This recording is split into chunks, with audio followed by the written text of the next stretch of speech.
Warning: the following video contains explicit language, which may be offensive to some viewers or inappropriate for children. The content within this video is intended for mature audiences only.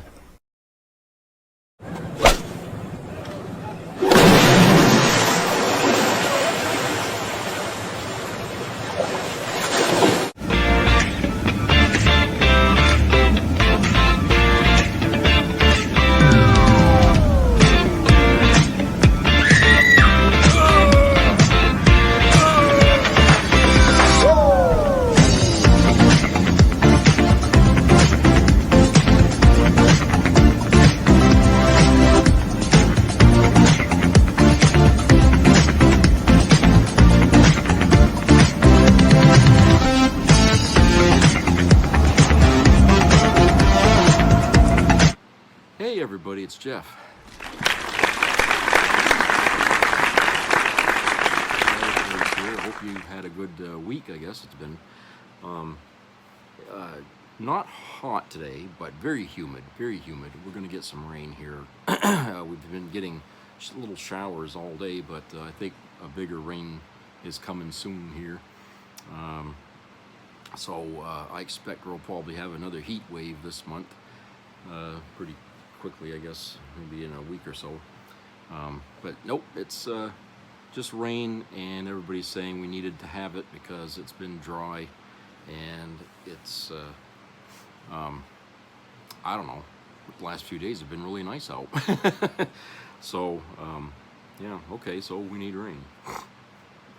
Anyway, lots going on as usual in our political arena, as it were. So let me just pick some of the things that's been going on here, and we'll talk about it. This one item here from the Daily Beast, written by Mary Pappenfaus. It's entitled, "MAGA Exiles Are Declaring War on Trump. Quote, he betrayed us all," unquote. Oh, God. Okay, more trouble is brewing for Republicans in the midterm elections as a crew of high-profile Trump defectors announced they're joining forces to launch a new political movement to oppose the current president and his supporters. Gee, golly gosh, I wonder what that movement's gonna look like. Probably like a bowel movement. Trump, quote, betrayed us all, unquote, former Georgia Representative Marjorie Taylor Greene tweeted on X Saturday alongside a photo of the newly organized Trump opposition team meeting in Tucker Carlson's hunting lodge-like Maine home. Okay, whatever. Quote, we said no more foreign wars, and we meant it and supported Donald Trump because he made that promise. No, that wasn't the only thing you guys wanted to vote of. But he's betrayed us all, unquote.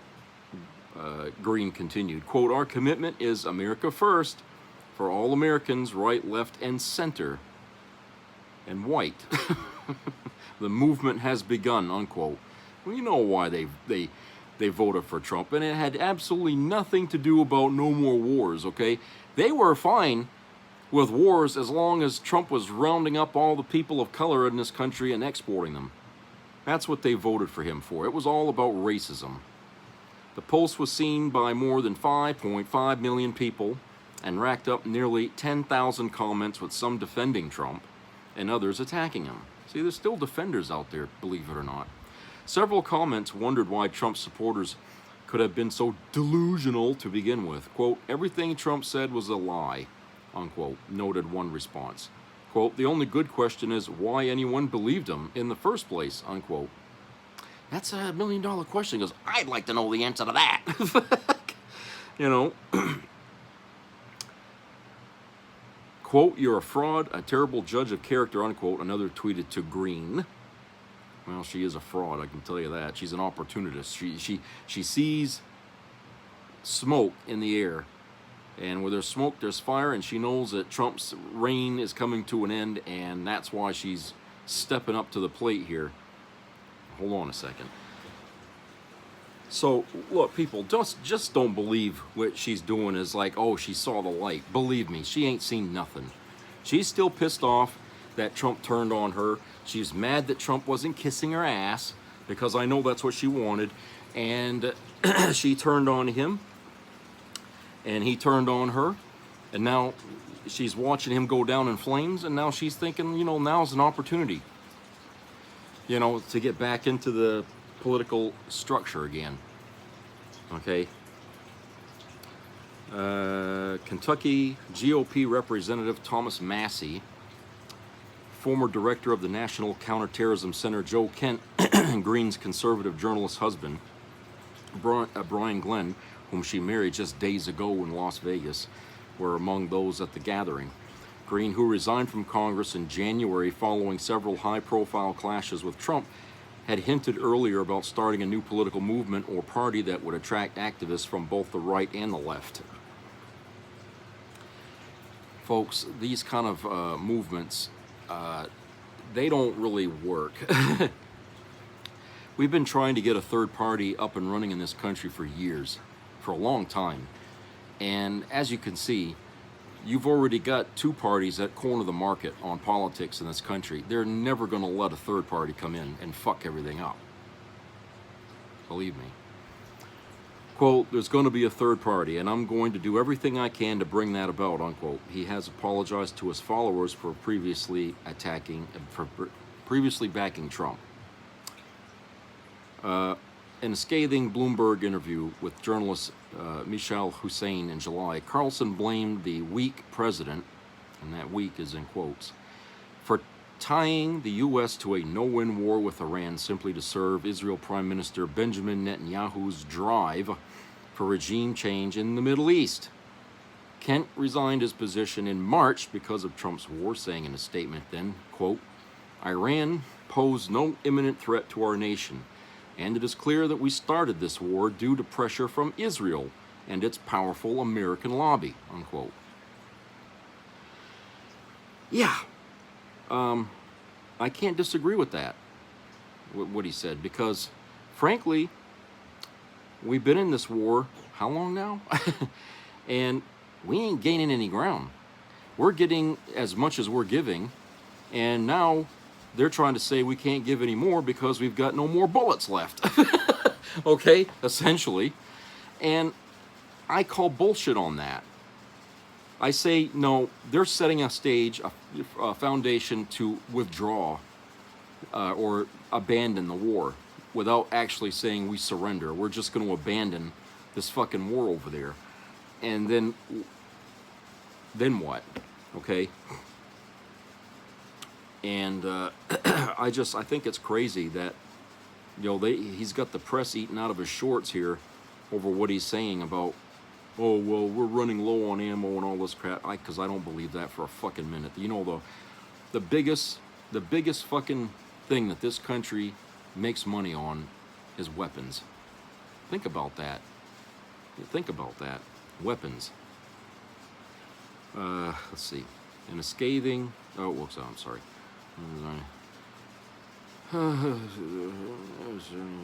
Okay. Trump has called Green a traitor, Carlson a low IQ person, Kent a sleazebag, and Massey weak and pathetic. Sticks and stones, Trump. New movements challenging the two-party system typically struggle, yet this new movement could siphon votes away from Republicans in the midterms, and I'll add in this, and Democrats, which are already expected to be difficult for the GOP. Okay?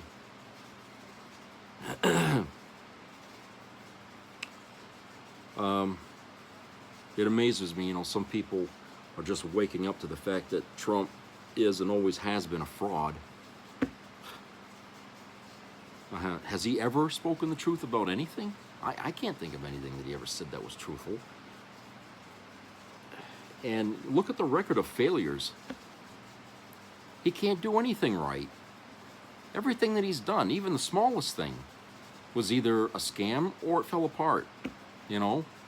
This is all he knows what to do. Folks, this is what the Republicans called a man, a business mind. If Trump represents what businessmen are in this country, we are in some deep, serious fucking trouble here, folks. Okay? Because I think even amongst the business world, they look at Trump as the oddball, okay, the screwball that can't get anything right. I think that's pretty much been the opinion of most people in the business world, is that Trump's a screw up. And they're probably laughing their asses off that he's sitting in the White House trying to run a country when he couldn't even run his car.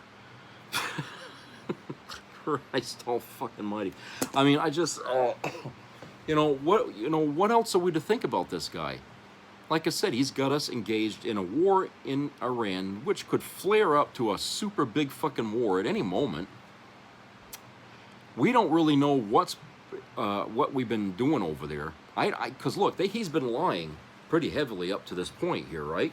So it's logical to assume that what we're hearing from what's happening in Iraq isn't exactly the truth, or it's probably, minimized to a great degree.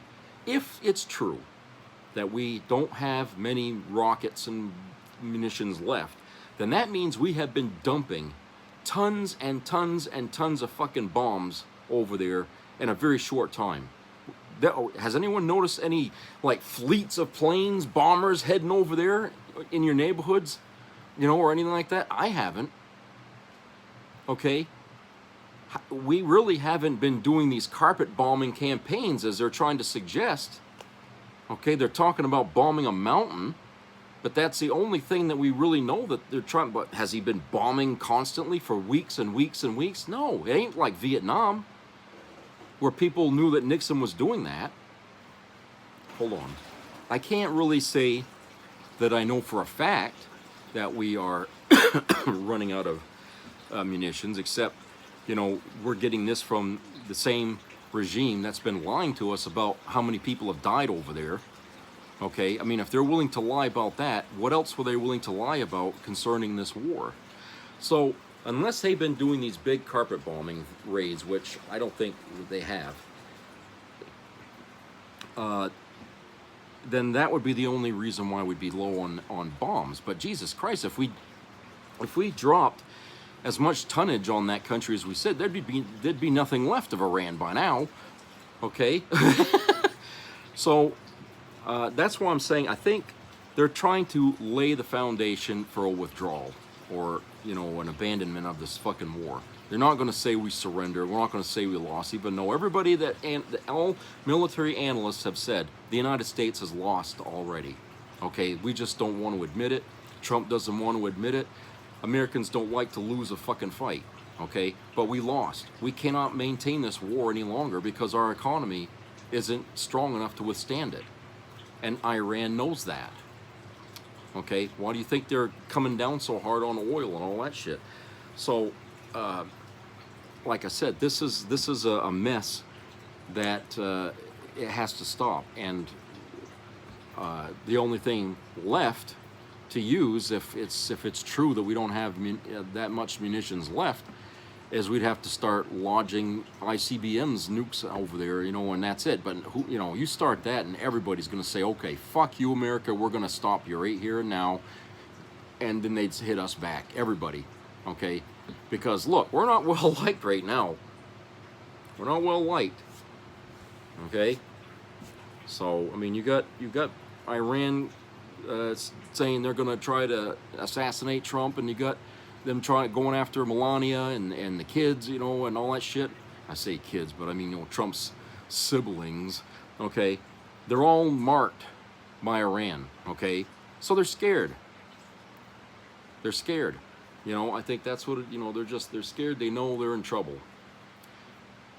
And Trump, well, as many blowouts as the media has been telling us he's been having last week, he'd have had a heart attack already. I don't think the media is really playing this fair for us, because I think they're looking for the headline that gets the clickbait.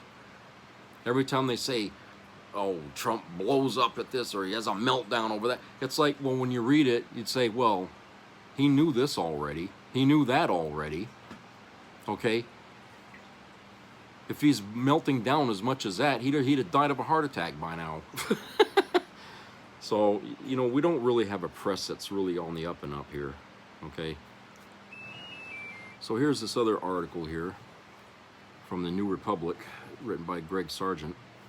No one has no one has ever seen anything like it, as Donald Trump himself might say, buried in a new CNN poll. And something striking: Trump isn't just cratering by conventional approval measurements, he's also absolutely collapsing by many metrics involving personal traits, from his mental state to his disconnectedness from ordinary people to his fondness for building monuments to himself. Welcome to the era of late-stage Trumpism. The personalist aspects of Trumpian rule, the shaping of much of the government, and even the physical capital of Washington, D.C.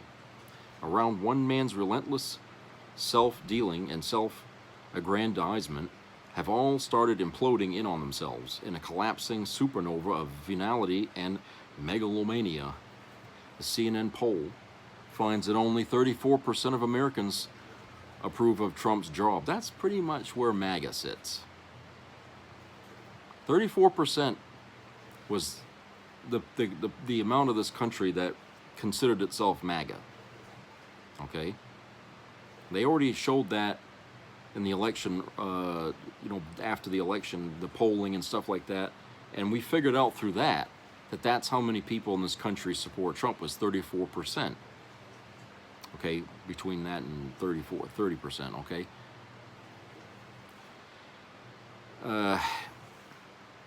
Here are some striking findings on his personal traits and obsessions. 73% say Trump is not in touch with the problems that ordinary Americans face daily. Only 27% say he is. 66% say Trump does not put the good of the country over his personal gain. Only 34% says he does. 62% say Trump is not an effective world leader. Only 38% say he is. 57% say Trump does not have the stamina and sharpness to serve effectively as president. Only 43% say he does. What's more, note that huge majorities don't just disapprove of Trump's use of the presidency to enrich himself, they also see that Trump is putting his own interests before those of the country, and even more damning, construction on his conduct. Large majorities see him as out of touch, failing on the world stage, and lacking in the basic mental fitness required to serve as president. None of this is to minimize the damage that Trump is doing on many critical fronts, but even there, a late-stage Trumpism vibe is taking hold. Note how Trump's ever-escalating threats to obliterate Iran entirely don't seem to be breaking Iran's resolve. We're simultaneously getting inundated with non-stop trivialities and pratfalls, all of them direct outgrowths of Trump's personal obsessions and pathologies, even as he's cratering by just about every personal polling metric you can think of. Finally, it's just heartening to see the American people so overwhelmingly reject the trappings and degradations of personalist rule as a development in and of itself. That was not at all preordained. With a little luck, we'll look back on this as a crucial tell, as an enduring sign of our democratic resilience, unquote. Yeah, so, like I said, the MAGA base will always be the base, okay? And even though some MAGA people have considered themselves removed from MAGA, they've been disillusioned, okay? We also have to keep in mind that those same people join MAGA for ideals that none of the rest of us agree with, which is why there's been a lot of people splitting up with former friends and family and stuff, is because they found out that so-and-so voted for this guy, believed in what this guy's agenda was going to be, even though the rest of us disagree with it because it was immoral. A lot of these things he wanted to do was immoral. It wasn't like, he wanted to increase taxes on the rich, and people disagreed with that. No, he wants to go after people of color. He wants to export immigrants illegally out of this country, round them up and ship them off and abuse them, shoot them, whatever. You know what I'm saying? Because we disagree with that, this isn't about politics. This is about right and wrong. Okay? people that sided with Trump and voted for him have no conscience. So when individuals out there realize that their friends and their family members went and voted for him, that put a whole new layer on that person they thought they knew, and now they can't stand to be around. Because now you don't look at that person the same way. You see that person as a criminal wannabe. You see them as a racist. Okay? When you may have been raised to think otherwise, all this time you find out this son of a bitch has been holding on to racism and never said a fucking word about it. But he tells me he voted for Trump, and now we know. Okay? So I think when you factor in Trump's slumping approval numbers, I think you have to take into account those people who lost friends and family members because they supported him, and now he's turned on them, his former supporters. Hey, they're going to turn on you. It's not that they all of a sudden saw the light and found out that everything that he stood for was for shit. No, they're turning on him because he turned on them first.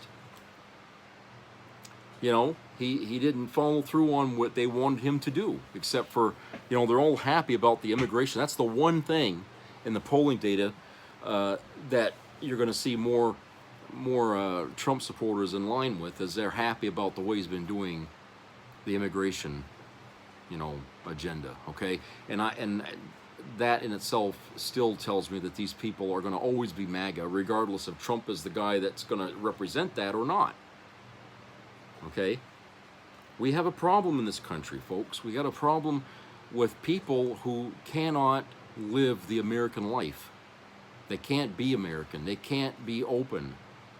They're just they're afraid of different people. They're afraid of change. They're afraid of fucking somebody that's not the same cookie cutout person they are. You know what I'm saying? It's just, we got a lot of that in this country. And Trump, for whatever the hell other word you want to describe him as, he's smart in one way. He knows what this country is. He knows what America is, and he knows how to play it like a fucking harp from hell. And I'll tell you, that's what he's been doing for all this time. But now, he's stepping on the toes of the people that backed him, and that's why, you know, he's finding himself getting kicked out of a lot of approval numbers and stuff. Okay. So I feel like, I mean, I knew it was inevitable. I knew this was going to happen, okay? Nobody in their right mind is going to continue to say that things are going well when you see everything falling apart around them, okay? They're only going to believe that to a point. And I knew sooner or later some of the Republicans were going to take the hit too. And when that happens, Trump can forget his goddamn base. They're going to turn on him, okay? And what he's got left for a base is not going to be nearly enough to secure him anything, really. You got Republican politicians right now trying to take a stand against him for their own sake, trying to save their own seats, because siding with him is committing political suicide, you know. So, let's see. Okay, so here we got another article here about Mitch McConnell here. Governor Beshear delivers another final ultimatum to invisible McConnell. Oh, God. 50 days into Mitch McConnell's disappearance from public life, the entire public record of his existence amounts to 2 photographs and a stack of written statements. Not 1 second of video, not 1 syllable of audio, not 1 reporter in the room. That void has become the story, because Kentucky's governor has now demanded McConnell either fill it or leave the Senate. In a letter sent on the 28th of July, Andy Beshear called on the 84-year-old senator to, quote, directly and verbally address the people of Kentucky and provide proof of your capacity to serve or resign, unquote, verbally. That single word carries the weight of this letter. Beshear isn't asking for another written statement. Anyone in his office can read those. He's asking for the one thing 50 days of updates have conspicuously failed to produce: McConnell's voice And then the letter presses even harder. Bashir wrote that he was sending it, quote, under the assumption that he is capable of reading and responding verbally and not incapacitated by means of consciousness or cognition, unquote. If he can't respond, Bashir said, the letter should instead be treated as a, quote unquote, demand for his Senate staff, quote, to be honest and transparent with the people of Kentucky, unquote. Think about that for a second. A sitting governor, in writing, openly acknowledging the possibility that a sitting senator may not even be able to read the letter addressed to him. Nearly a week later, there has been no verbal address, no reported response to the letter at all. Look at what that demand is running into. After an ambulance was photographed outside McConnell's Washington home on July the 14th, his office stayed silent for weeks before releasing information a little at a time. A July 12th disclosure that he had fallen and been, quote unquote, briefly unconscious, along with assurances there was no heart attack, stroke, or tumors.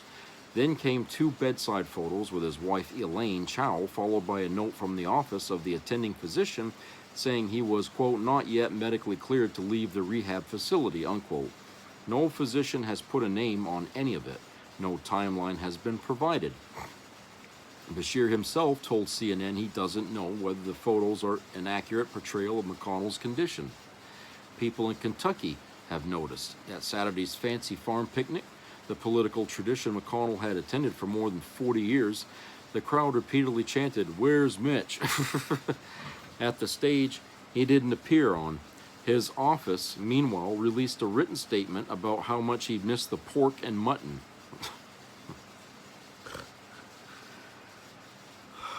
Bashir isn't interested in pork and mutton updates. He also sent a letter to Majority Leader John Thune promising to, quote, insist that the Senate fully investigate his condition and begin the process if warranted, unquote, if McConnell refuses to appear. There are only 3 ways that process ends: death, resignation, or expulsion. And Bashir has already signaled what he thinks happens if the seat opens. Kentucky Republicans passed a 2024 law over his veto, stripping the governor's power to appoint a senator and requiring a special election instead. Bashir has claimed the state constitution gives him appointment power anyway, said he's willing to fight the law in court, and told Katie Couric that if a vacancy comes, quote, a lot of options are on the table and I'll look at them all, unquote. Asked directly whether he'd appoint a Republican to a Republican seat, the Democrat governor has declined to say. Of course, you know the answer's going to be no. Meanwhile, the silence carries a legislative cost. McConnell's absence has stalled the Appropriations Committee because Republicans' 15-14 majority disappears without his vote. This could all be over in about 10 seconds, a short video of few spoken words. Instead, his office keeps releasing photographs. Yeah. And here's the other part. With AI out there, I'm surprised they haven't tried to pass off some kind of an AI message, to say, here's the recording, and it's something they created with AI. Maybe because they know it can be spotted, that it's not real. Maybe that's why they haven't done the AI thing yet, because as awe-inspiring as it is to most people, there's enough nerds out there who know how to take that apart and find out for sure if that's a real video or not. That's why they haven't done it, I think. But like I said, in my opinion, if I was Bashir, I'd say, okay, we're going to do the fucking special election and let them try to stop it, because the only way they can stop it is to open the curtain and reveal McConnell dead or alive, right? So why does he wait? Why does he keep sending these threaten, this, do this now? Okay, fuck that. He gave them one chance and they flunked. Now it's all in the ball is in Bashir's court. He can do what he wants. He wants to appoint, let him do it, and the Republicans will fight and fight and fight. Okay, that's what we want to see. We want to see Democrats rattling the cage to get these fucking Republicans pissed. That's what we want. Okay, I don't give a shit if somebody says, well, that's not the way to deal with this. Fuck that. Republicans haven't done the right thing to deal with anything for a very long time. And I think a little bit we should give us some allowance here to do the return for them, okay? I think there's enough leeway for that. All right, let's go to a commercial break. We'll be right back.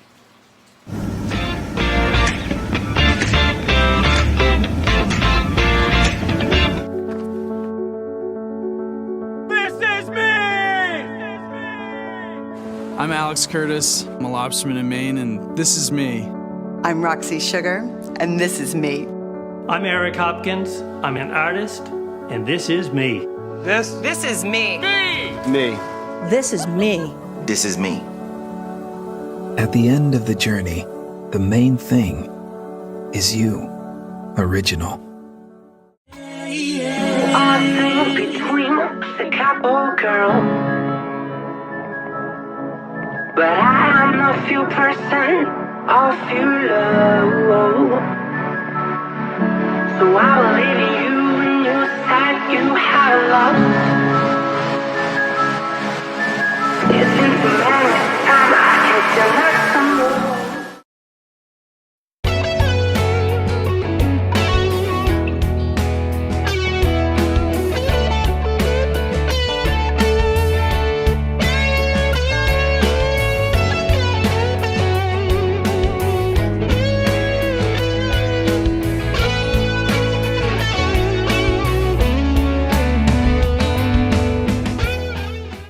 I am back, everybody, after taking a much needed break to travel back home to Greece just to feel a sense of normalcy or even decency, to wash the ick that living in the United States gives you off of me. And for a while it worked. For a couple of weeks, I was living in ignorant bliss, only to return back to the US. And this is one of the first things I see on the cover of the New York Post. And much like Christmas decorations coming out way too early in department stores, the fact that New York City has a Muslim mayor has the media talking about 9/11 memorials in July, as well as videos like this, who were made by people who have watched Goodfellas one too many times. Give it a rest. Call me dramatic. You're dramatic. But this might be our last chance. Oh, no. To save the city. Oh, yes. To stand up and defend our honor. Our dignity. Dignity. And to keep that steamroller covered with shit from rolling over us again. Again. This might be it. Oh, no. And we do it peacefully. Yeah. See, because I promised yesterday that if this fucking terrorist, man Dandy, mayor, yes, shows up at the ceremony at Ground Zero on 9/11, this 25th anniversary, or at the Staten Island Memorial, God forbid, or any other New York memorial of 9/11, then we will be there also. By the thousands. Not so stupid. I had a little fun fact for you, Scotty, right? Because I saw you pictured with Mayor Rudy Giuliani. And I don't know if you know this or if he didn't tell you, but more people have died from 9/11 related illnesses than that actually died in 9/11. It's something like 7,000 people, Scotty.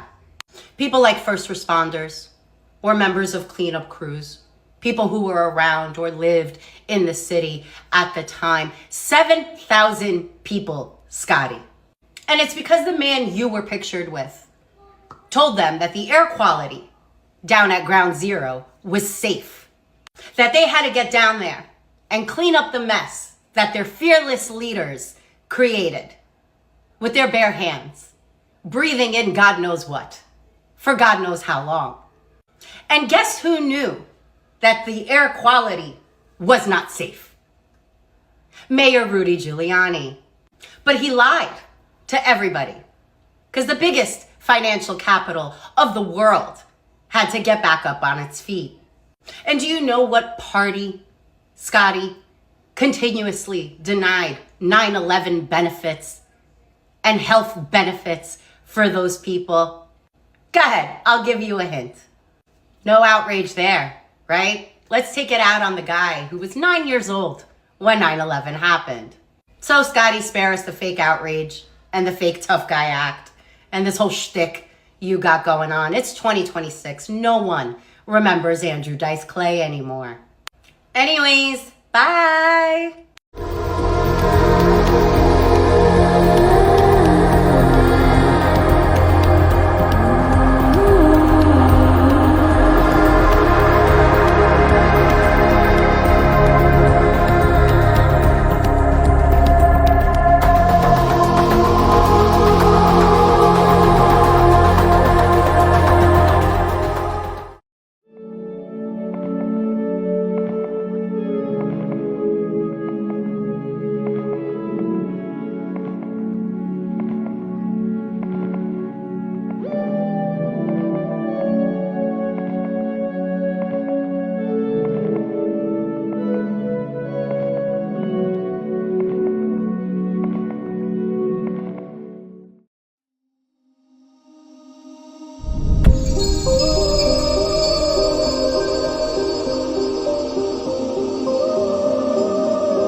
Some people have a deep, abiding respect for the natural beauty that was once this country.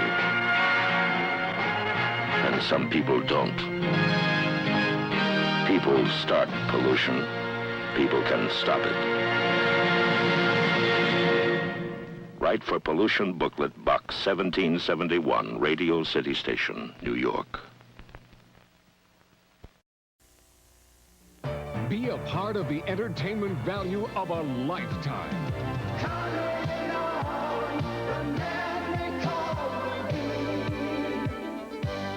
I loved it. It was the best performance I've seen in a lifetime. I loved the show. I liked it very much. He's a very entertaining man. It's well worth the money. Now appearing in Charlottetown, coming to Halifax November 6th to the 18th, and St. John November 20th through the 26th.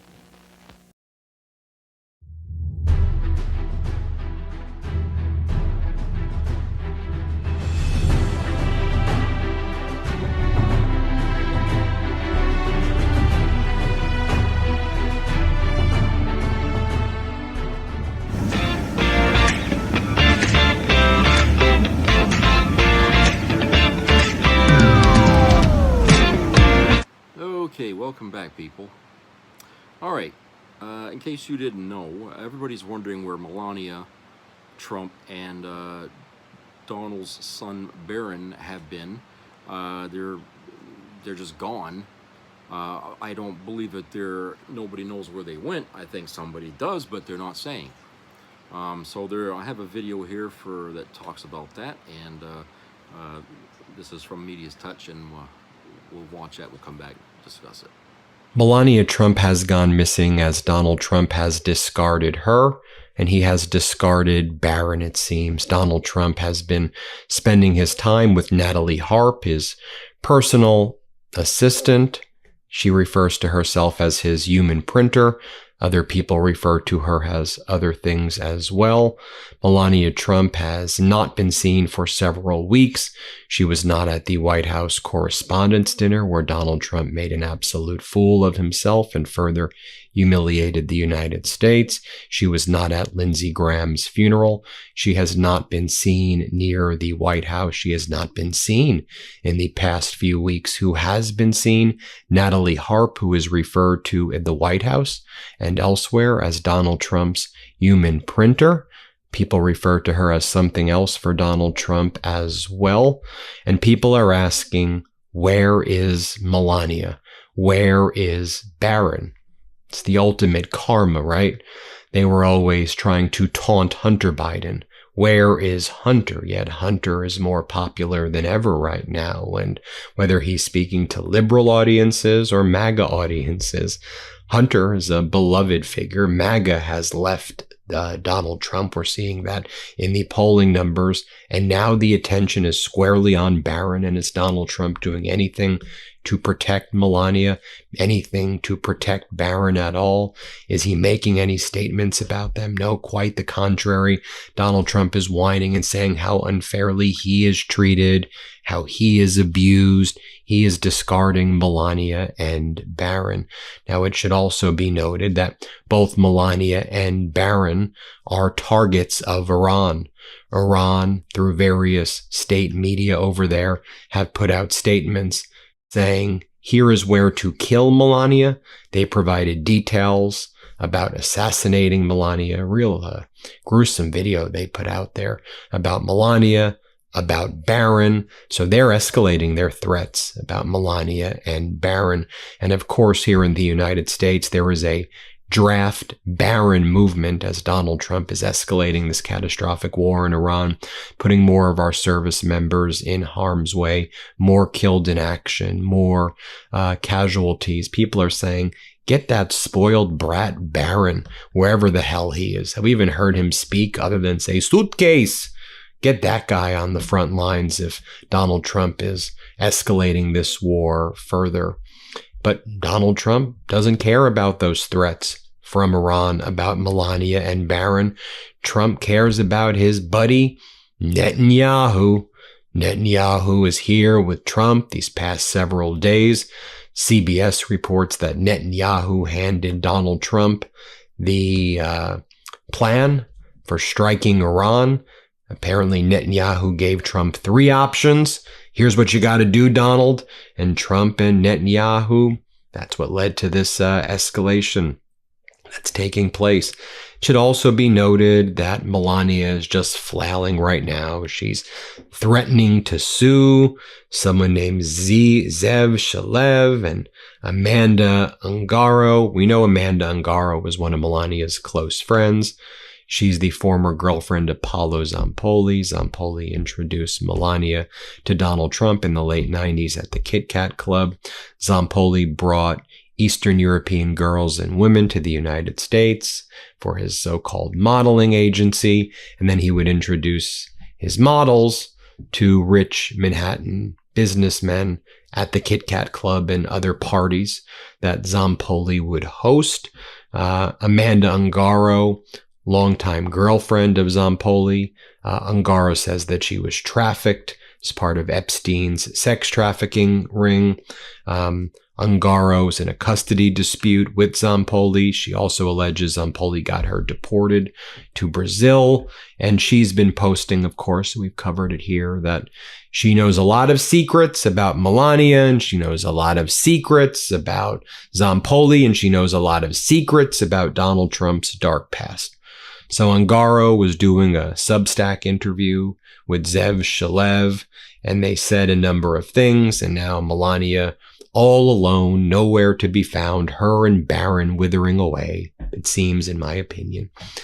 Shooting off legal letters to Amanda Ungaro and Zev Shalev.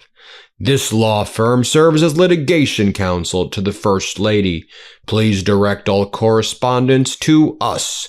Immediately retract the false, malicious, and defamatory statements made about Mrs. Trump in the YouTube video titled Special Report, The First Lady's Spy Scandal. Amanda Ungaro live and unfiltered with Zev Shalev, the video. Failure to comply will leave Mrs. Trump with no choice but to pursue any and all legal rights and remedies. Now, didn't she threaten to sue Hunter Biden for $1 billion? She didn't do that. Didn't she threaten to sue Michael Wolff for $1 billion? He sued her. She didn't countersue him, but she didn't sue him. Why didn't she sue him? Why didn't she sue Hunter? My opinion is Milania does not want to have her deposition taken. She does not want to go through discovery. So she sends these demand letters where she huffs and she puffs and she threatens, but she's yet to make good. Oh, I would love. I don't practice law anymore. I used to. I'm obviously a professor. There's nothing more I would love than to take Milania's deposition and ask her questions about the Epstein files, about her past, about how she really came to the United States, what, if anything, she was really doing here in the United States. I have so many questions. How she got her green card. Oh, I would have a field day with that deposition. I don't know. Maybe if she does sue Ungaro and Zev, I'll come out of retirement. Come out of retirement like Jordan, and I will take that deposition. I don't know. So this is what Milania is saying is false. The First Lady spy scandal, just the title, spy scandal, is false and defamatory. They say this is defamatory. What is she trying to hide? Why come out with a statement like that without ever needing to? It's really the man that you have in common with her, which is Paolo Zampoli. I guess they're saying that question is defamatory. Then they say Milania says this is defamatory, this line. Milania tried to get Zampoli to be an ambassador, and she went on to insist that he become a special envoy. He brought her to the United States. He's in constant contact with her. She's rewarded him with this special envoy title. I mean, she's saying that is false and defamatory about her, entitling her to money. Now, as Donald Trump has discarded Milania and Barron, as Democrats say they will be investigating Barron's crypto companies and Barron's relations with the Tate brothers. And let me show you what else Milania is doing behind the scenes, because I believe it's quite nefarious. And again, I'm just giving you my opinion as protected by the First Amendment of the United States Constitution. Feel free to disagree with this opinion. So Melania's fixer is this guy, Mark Beckman. Here's what he posted yesterday. Breaking. First Lady Melania Trump facilitates her 5th Ukraine-Russia family reunification. Now, I'm going to tell you why I believe this is very nefarious. In my opinion, you go, Ben, what are you talking about? That's great. Reunification of families and children. Yeah, in theory, that's great. But let me ask you these questions. Who are the families? Do we have photos of the families? Can I see? Can I see what they look like? Can I have their names? Can I know, are they Ukrainian families? Are they Russian families? What's the story behind them? We're just supposed to believe this press release and just accept its bare allegations. And also, let's look at what's actually happening right now in the region. I mean, in the past 12 to 48 hours, Russia has hit hard in Kyiv and Zaporizhia and Lviv and other areas of Ukraine, killing many people, injuring many people. Children, families are getting killed. You also have Ukraine striking hard in Russia at the Wildberry logistical facilities and at the refineries. But what also is happening right now? Donald Trump has now said he's not going to give Zelensky the Patriot interceptors that were promised to Zelensky, nor will Donald Trump likely be giving the interceptor licenses that Donald Trump promised to Zelensky when they were in Turkey and NATO a few weeks back, and that Donald Trump promised Zelensky this past week. And so, in the past 24 hours, for example, when Russia was striking Kyiv hard with ballistic missiles, Zelensky didn't have a single interceptor, and he was lured into this trap by Donald Trump. Right? So things are very bad. They're very dire. When I saw Laura Loomer and some of these right-wing MAGA people lining up behind Zelensky all of a sudden and flipping their position, that actually caused me a great deal of concern, because they're always on the wrong side of everything. So when they were saying that, when Trump was luring Zelensky in and saying, oh, I may give you the interceptors, I'm going to give it, I said, bad sign. Counterintuitive, but I said bad sign, and I think we were proved to be right. So what Milania is doing right here is, I believe, in my opinion, she is giving Putin a PR win without us knowing who these families actually are and who these kids actually are. And it's an easy PR win for Putin. It makes it seem like he's doing something, right? It makes it seem like I'm giving you my opinion. You could disagree with it. It makes it seem like, look, I'm giving back children. Everybody likes that. Is it one family? Is it two families? What's the story behind this? But let's focus on what's actually happening as Putin is striking really hard in Ukraine and killing families. So you're like spiking the football when things are worse than ever. There's, and so this is what they say in this release. First Lady Milania has helped reunite a fifth group of Ukrainian Russian children with their loved ones, continuing her humanitarian work on behalf of those affected by the war. A total of 5 children were reunited today.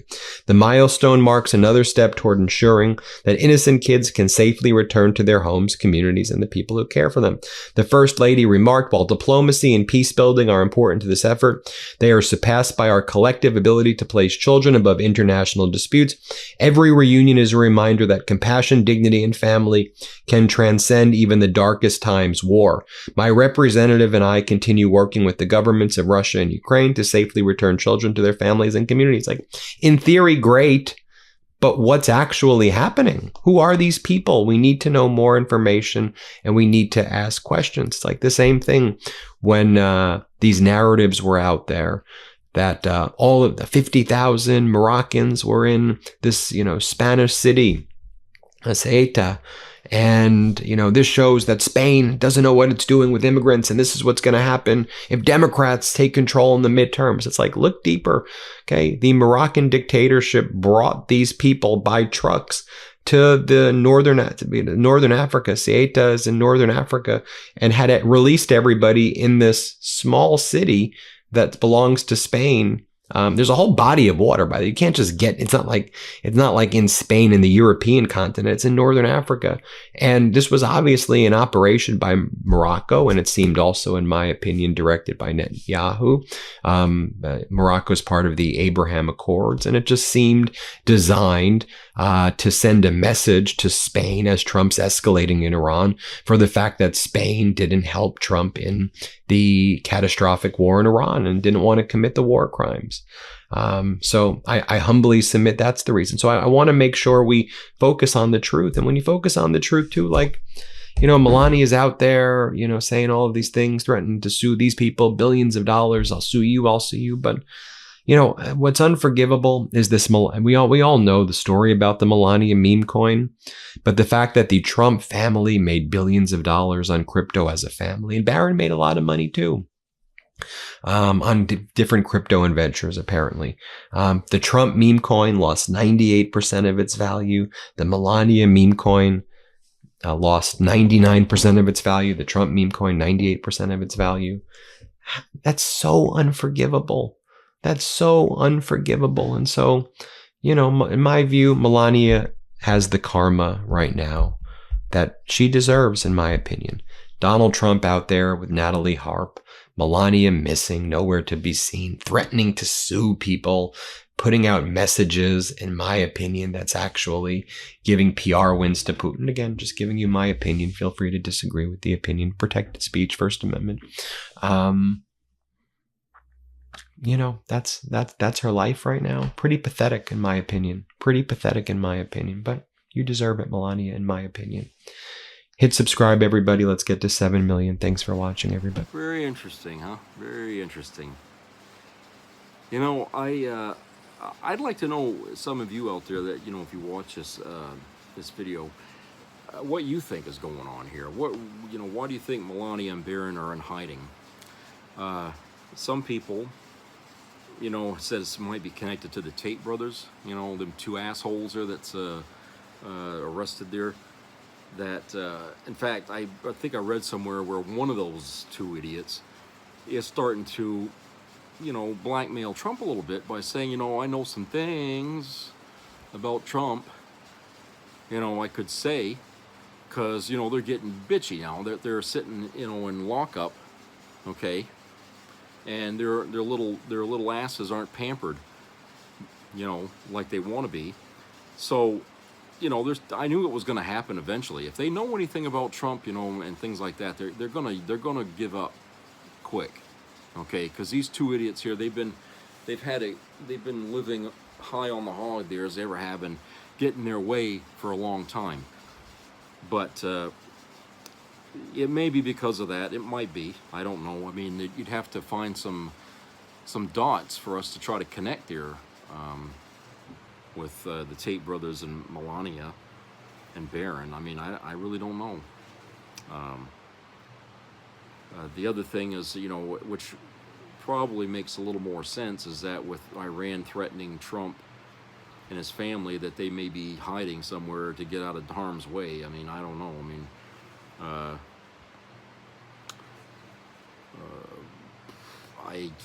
don't know. And then who is this blonde woman they call the human printer, or whatever the hell they call her? Okay, you know, all of a sudden now she's become the attention of the press. Because everybody wants to know, is he banging her? Okay, that's what they want to know. I mean, let's cut right to the chase. We know what kind of man Trump is. And because he's wealthy and because he's powerful, there's all kinds of gold diggers out there who are willing to line up young and old. But he wants them young, as you know. And not to say that, you know, something like that hasn't happened in the White House before by other presidents. But that he's got this girl, you know, coattailing around him everywhere he's been going, out of the clear blue. Nobody knows where she came from. You know, so they're wondering what her role is in this administration. You know, and I think maybe it's just to make her look like she has a role. She's walking around carrying stuff, but I think that's just for show. I think whatever it is he's getting from her, it ain't something that we want to see on television. And okay, you know, people can look officious and still be, you know, a turd in any other way.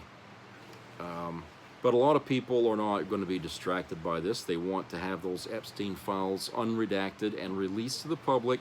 But I say this, most of the people that were involved in that little thing already know what the redactions are. They already know what's underneath that redaction. All they got to do is open their mouth. And that's really the victims. All the victims know the details that Trump has blacked out. Okay? You put them under witness protection and stuff like that. I mean, what's he going to do when they start talking? They're not talking now because they feel like their lives would be in danger. Okay? And that could be true. It could be true. But at the same time, there are people in this country who don't agree with Trump, don't like the man, and they could, you know, be out there to protect these women, okay?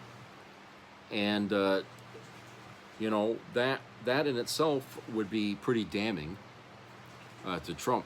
But like I said, all the things that they blacked out in a lot of that stuff they redacted are things that people out there have in their heads, already know what's underneath it. Okay, the Democrats have the evidence they need to put this man behind bars for the rest of his miserable life, both seconds of it, okay? Okay, and I just don't see why there's any delay. If justice means anything at all to the Democrats, if right and wrong means anything to the Democrats, if morality means anything to the Democrats, they would have jumped on this fucking thing from day one, okay?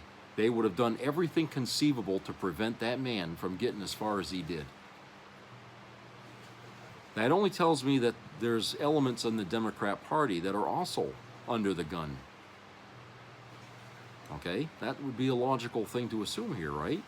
And those are names that are underneath that thing that those victims also know that are there. That's why these women, you know, I think are too scared to talk, because they know they feel like they have no allies in this. It's not a political thing in their eyes. It's not a right versus left thing like we're seeing it. This is about, you know, who are my friends up there? You got the Democrats and the Republicans, but geez, I know guys from both sides here that, you know, I had to do stuff with, and I'm afraid to say anything because who's my ally here? You know, I mean, that's probably what they're feeling. Okay, and that's why I say what you got to do is find those people who are morally beholden to what's right and wrong, those are your allies. Those are the people who will stand for you and fight for you. Okay? Those are the ones that will protect you. Because if you know as much as I suspect a lot of these victims know, if you know all these names and stuff like that, there's going to be a tremendous crack in our government that is going to sink a lot of people's careers, and that's the thing they don't want to see happen. And that's why they're fighting so fucking hard to keep us, trying to keep us distracted from the Epstein mess. Even this fucking war in Iran, in my opinion, was started because Trump saw this as a big distraction that was going to piss off a lot of people more than what might or might not be under those black lines in the Epstein files. Okay, I think, to me, that's what he's doing. If he has to declare nuclear war to Iran in order to shut people up about it, he will do just that. Okay, and let the chips fall where they may. What the hell does he care? He's 80 years old. He don't care. He's going to die tomorrow. Christ, his health right now, the way he is, munching down all them fucking McDonald's hamburgers and stuff. I mean, that fucking guy ain't gonna last. Even if you put him in prison, he ain't gonna be there long. He'll die in prison. Christ, you cut him off from McDonald's, that'll probably kill him. So like I said, this is what it is. You got a guy that's got nothing left to lose. Okay, he dies, his wealth goes wherever it goes. He doesn't have to take it with him, because he won't. He's played his game. He's gone as high up in life as he's ever going to get, and from here on, it's just downhill for him. So he doesn't want to go on the downhill ride. So he'll just do what he can to outlast this, and then die. Okay, I mean, that's that. I would think that for a lot of people, when they get to this certain age in life, and I had this discussion with a friend here recently about when people are old, what they might be thinking. They get worn out. Life has beaten them down to a pulp, okay, when they reach a certain age. And just thinking about trying to make plans to do something is an exhaustion.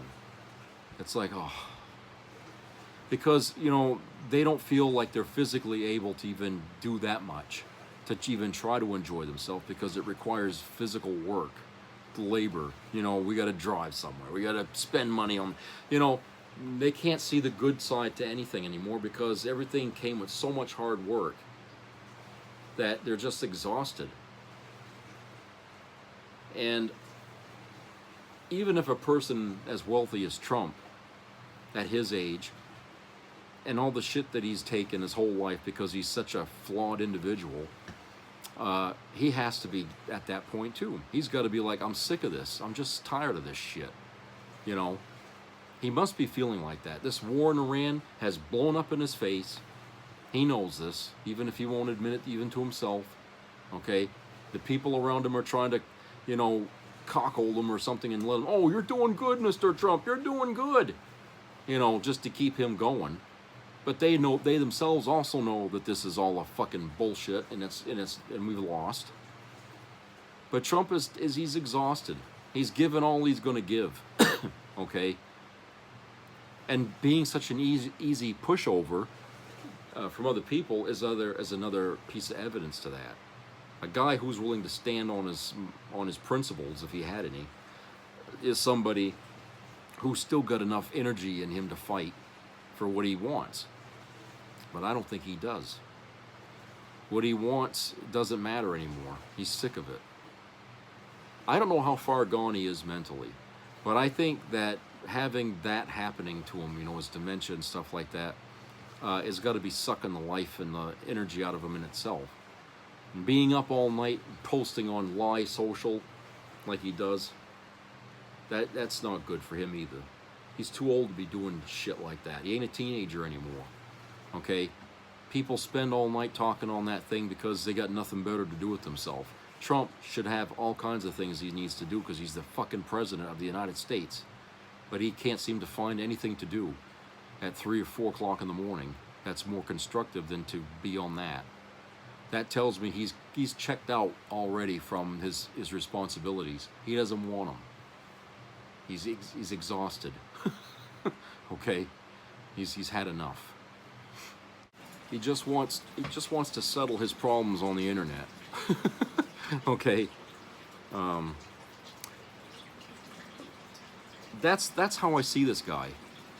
He's pathetic. But he's also, you know, he's been pathetic really his whole life, and I think his old age just makes him more so. But like I told you before in the previous segment, the rest of the business world doesn't take this man serious. They think, you know, he's just a clown, okay, who's always trying to do something to make money or to brag about. You know, he's always got something to sell you.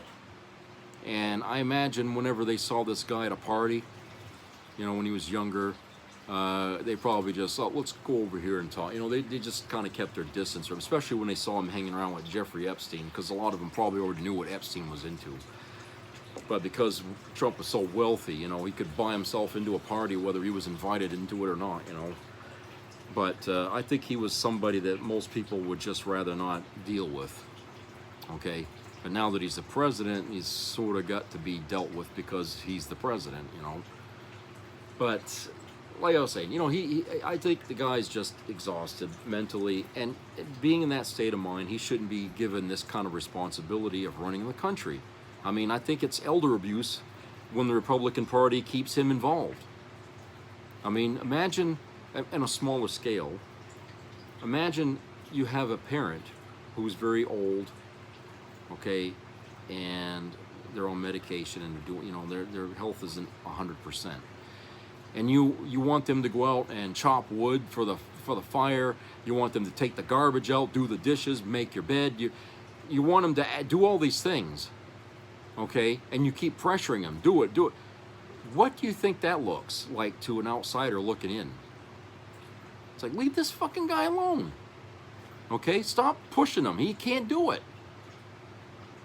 The people all the time driving around here with bumper stickers says, you know, elder abuse, and, you know, no. Okay, no elder abuse. People don't like that. And even though we don't like Trump for the things that he's done, we also have to look at it from that perspective, that dynamic. That this is an older person who's been given a job he is physically and mentally unable to do. And because of that, he's making some very bad decisions that are hurting us all. And if we want to save our collective asses from this man, we have to remove him from the thing that's making him the most miserable, and that's take him out of that fucking office. You would do that man a world of good, even though he don't deserve it. You would be doing a favor to the rest of the country by putting somebody in there, even if it's J.D. Vance, for the love of Christ. At least it's somebody, okay, who might be able to do the job in a better way. Look, we gave Trump his chance. He was already president for a term already. He's halfway through a second one. Okay, don't you think that's plenty of evidence right in itself that this man just can't do this anymore? We voted him out the first time around because we didn't like how he did his job then. Okay, and he wasn't as old, but he did a piss poor job, and we voted Biden in there. Okay. And for some bizarre reason, people thought, oh, a second time around would be the charm. Nope, it didn't. It just didn't work. In fact, it's worse. So, look, people, MAGA, we gave it your way once already. We even gave it to your way a second time. We're not going to survive another 2 years under this condition here, under this person. We're not going to survive this. The country's dying around us every fucking day. Okay? If you want your country to be this kind of dystopian thing that you guys want it to be, you're going to have to do it with a different person at the helm, because this guy is in it for himself now. He's not in it for you. He's not going to paint this picture you want him to paint. He's just taking a huge dump on the fucking frame. Okay? And you guys are mad that he's not doing everything that he promised he was going to do. Okay? And he's flat out told you you know, you guys are traitors to him because you're not kissing his ass for everything that he's doing. So he doesn't like you. So you people have no obligation to like him back, even if you think he's doing you a favor. No. He's betrayed you already. He's shown that he can't do the job. He's getting too old, too weak, and the rest of the world sees that, and they smell blood in the water. That's why Iran is not easing off on us. They know they got us in a fucking corner, and we can't fight our way out of it. Trump put us there. Other presidents in the past knew not to tangle with Iran. This guy didn't. He didn't. Because nobody knew better than him. He knew everything. He knew everything, Trump did. Okay? He knew better than all best presidents we've ever had. And look where his intelligence had brought us to, okay? So don't try and tell me that Trump is such a great leader. I know some of you people are still posting that kind of shit out there in the comments, okay? I've seen it in these other websites. A lot of people out there still trying to defend this man to their dying breath. But he's not going to be there for you to reward you for your loyalty. He's got nothing for you. He promised you checks some way back when, I guess. What was it, tariff checks or something like that? He ain't done anything with that, has he? You people have been sitting there waiting and waiting at the mailbox. You guys are going to be waiting until death rolls. You're not going to get it. You're not going to get your fucking tariff rebates. Okay? They're not coming. And he's out there saying he don't even remember even making that promise. You see? The promises that he gave you were just, you know, words in the wind. Okay? So people, you know, I feel like, you know, what I'm telling you here should be obvious to most of you by now, okay? I really shouldn't have to spend so much time painting this picture here, okay? Because I think at this point, we've all seen the end result of what this painting is going to be. He's painting it, we see it, we know what it's going to be, and I'm telling you, we're all going to be the loser here in the end, all of us. Not just one political party or just the other. We're all going to lose here in this, all of us. Okay, so that's it for today. I hope everybody has a great rest of the week. So subscribe, comment, share. Keep your ears open for health-related issues. And please help each other out there through these dark times. And they will get worse, I'm sure. And I will speak to you later.